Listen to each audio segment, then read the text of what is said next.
हैं आपके लिए छोटे से तोहफे हैं। जबरदस्त माधो सिंह, लेकिन मेरे और मेरी फौज के मतलब के नहीं है। फिर भी तशक्कुर। धन्यवाद।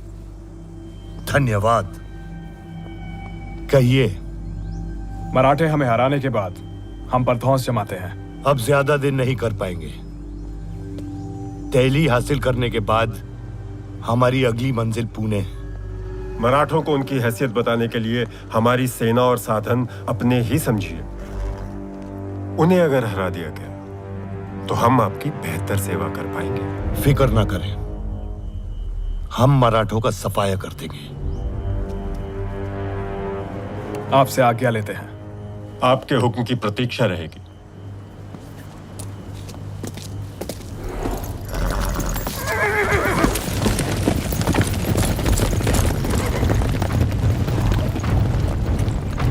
बहुत अच्छे नजीब जी।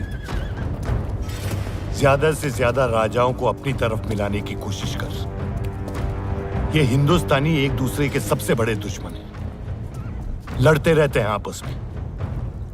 इनकी आपसी रंजिशों का फायदा उठा। कोशिश करता हूं शहंशाह। अगला राजा कौन है? नवाब शुजाउद्दौला।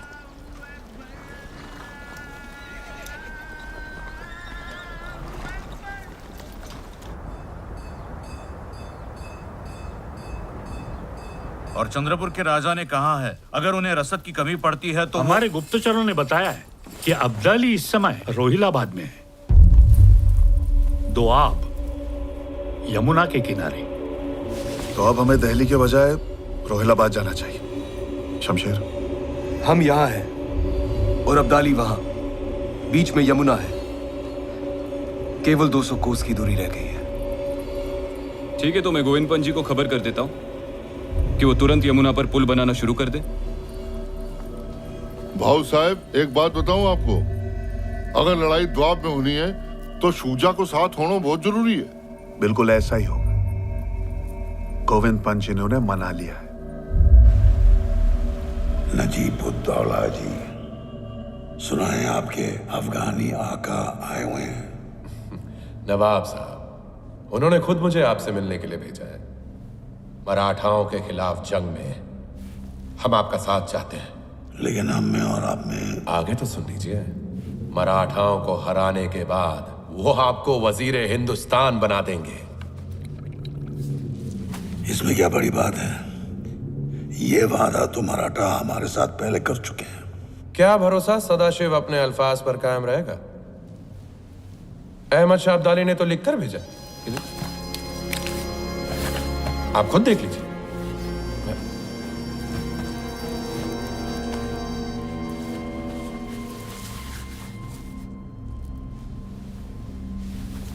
कैसे भरोसा करें उस पर?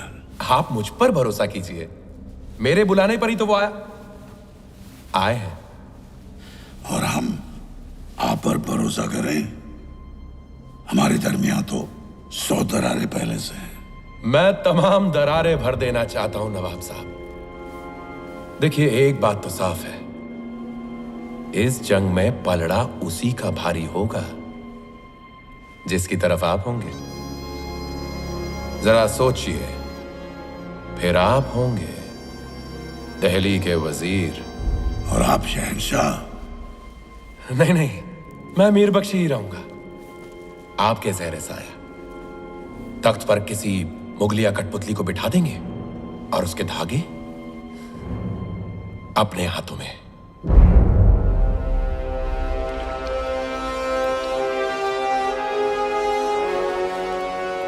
नवाब साहब, एक मुसलमान भाई दूसरे मुसलमान भाई की बात अनसुनी करेगा तो कैसे चलेगा?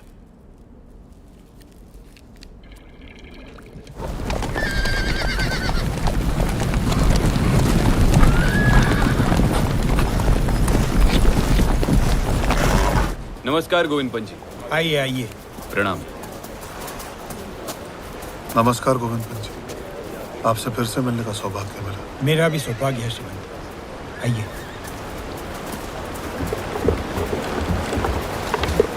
गोविंद पंत जी, ये क्या हुआ यहाँ? भीषण बरसात ने पुल बनाने ही नहीं दिया। जो बनाया था टूट गया, नावें बह गई। मैंने पूरा प्रयास किया श्रीमंत, लेकिन प्रकृति से कौन जीता है?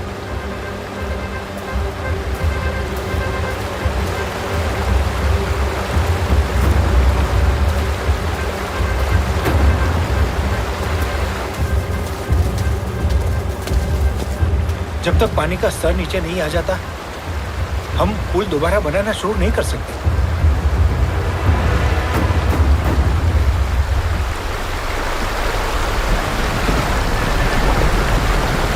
उस किनारे पर बहुत हलचल है।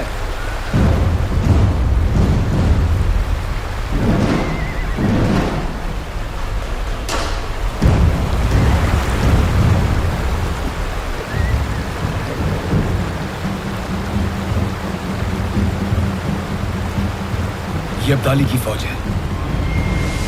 नजीबुद्दौला की फौज भी साथ में है।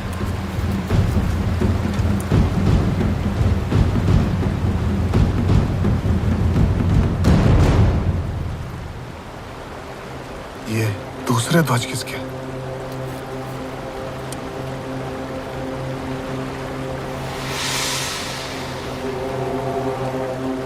क्षमा करिए, बुरा समाचार है। वो दूसरे ध्वज शुजाउद्दौला के हैं। उसे हाँ कहने के बाद जाहिर है वो पलट गए हैं।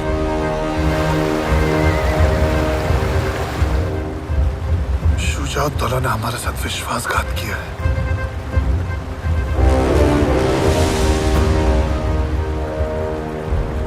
हमारे साथ सूरजमल जी हैं।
लगातार 1 महीने तक नदी के उस पार की अफगानी फौज और हम बस एक दूसरे को ताकते रहे।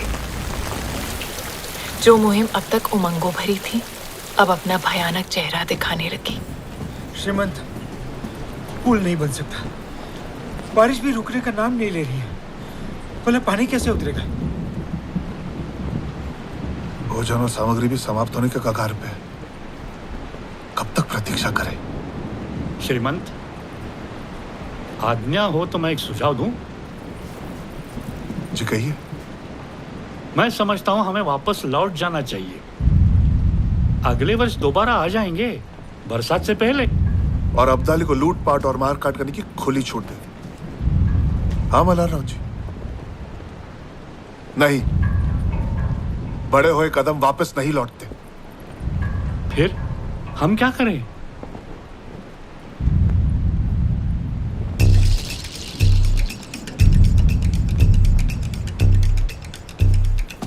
अगर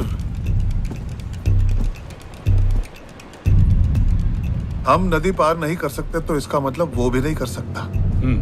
हाँ तो हम पीछे लौटने के बजाय आगे बढ़ेंगे। मैं नहीं समझो। राजा जी, हमारी योजना क्या थी? हम रोहिलाबाद में नजीब और अब्दाली को परास्त करके दिल्ली जाएंगे। लेकिन अब क्योंकि हम यमुना पार नहीं कर सकते, हमारे पास आगे बढ़ने का एक ही रास्ता है। हम यमुना के साथ साथ इस किनारे से लगकर दिल्ली की तरफ जाएंगे और दिल्ली हासिल करेंगे। और एक बार दिल्ली पे अधिकार जमा लिया तो हम वहीं से यमुना पार करेंगे और अब्दाली पर हमला बोल देंगे। ये बहुत अच्छी योजना है श्रीमंत। अच्छी है, सच्चाई ही अच्छी है। लेकिन काका, भोजन सामग्री के बिना हम दिल्ली तक पहुंचेंगे कैसे? सूरजमल जी, मल्हारराव जी, इस तरफ कोई ऐसा है जिसे संपर्क कर सकते हैं? जी, अब मदद के लिए कोई नहीं बचा।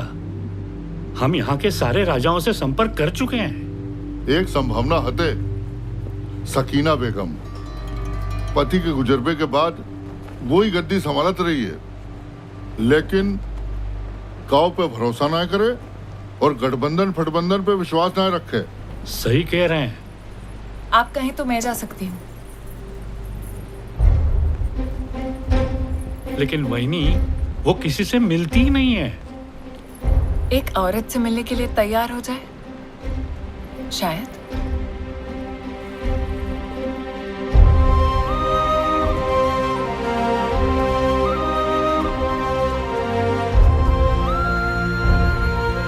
आपको जाना चाहिए।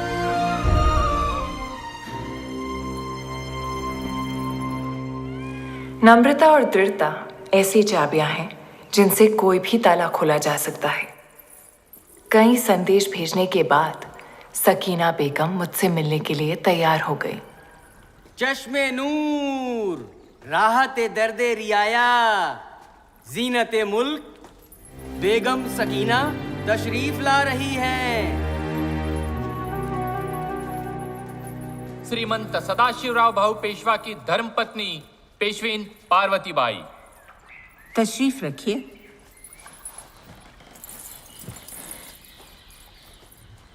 मुझसे मिलने के लिए धन्यवाद। आप हमसे क्या चाहती हैं? ज्यादा कुछ नहीं, बस मेरी सेना के लिए कुछ दिनों का रसद साधन सामग्री, ताकि हम दिल्ली जा सके। बहुत उम्मीद लेकर आई हूं कि आप मदद करेंगी। एक बार हमने आपकी फौज को यहाँ आने दिया तो उन्हें हमारा तख्त पलटने में देर नहीं लगेगी। बेगम आपा, जरा सोचिए, अगर पेशवा की नजर आपकी सल्तनत पर होती तो वो अपनी फौज भेजते, अपनी पेशवीन को नहीं। मैं तो आपके पास दोस्ती का हाथ बढ़ाने आई हूं। पार्वती बाई, दोस्तों से ज्यादा डर लगता है। आप दिल्ली क्यों जा रही हैं? अहमद शाह अब्दाली को रोकने। तब तो और भी मुश्किल है। अगर हमने आपकी मदद की तो अब्दाली हमारी रियाया को तबाह कर देगा। ऐसी ही एक जंग में हम अपना शौहर खो चुके हैं। जंग तो मर्दों के अहम का, अना का खेल है। खुद फना हो जाते हैं और विवाहों और लावारिस बच्चों को रोता बिलखता छोड़ जाते हैं। मैं समझ सकती हूँ आपा, पर फिर भी ये जानकारी मुझे रोक नहीं पाई। कोसों दूर से जान हथेली पर रखकर अपने पति के साथ आई हूं, क्योंकि मुझे उनके नेक इरादों पर पूरा भरोसा है। उनकी जंग इस देश के लिए है। आपके स्वर्गीय शौहर ने भी इसी देश के लिए अपना बलिदान दिया था ना? हाँ। बलिदान?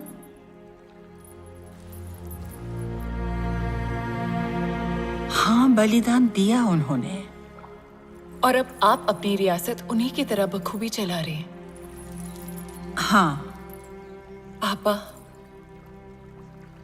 मैं जानती हूं कि ठीक मेरी ही तरह आप भी किसी शाही खानदान से नहीं हैं, और ना ही आप किसी नवाब की बेटी हैं। हम दोनों आम आदमी का दर्द समझते हैं, है ना? जंग में सबसे ज्यादा नुकसान तो उन्हीं का होता है। उन्हें बचाने के लिए हमें एकजुट होना ही पड़ेगा। हमारे मरहूम शौहर का भी यही मानना था, और इसी वजह से वो जान खो बैठे। अगर आज वो जिंदा होते और मैं उनसे मिलने आती, तो क्या उनका जवाब भी इनकार में ही होता? वो क्या कहते इतना बता दीजिए, मैं लौट जाऊंगी।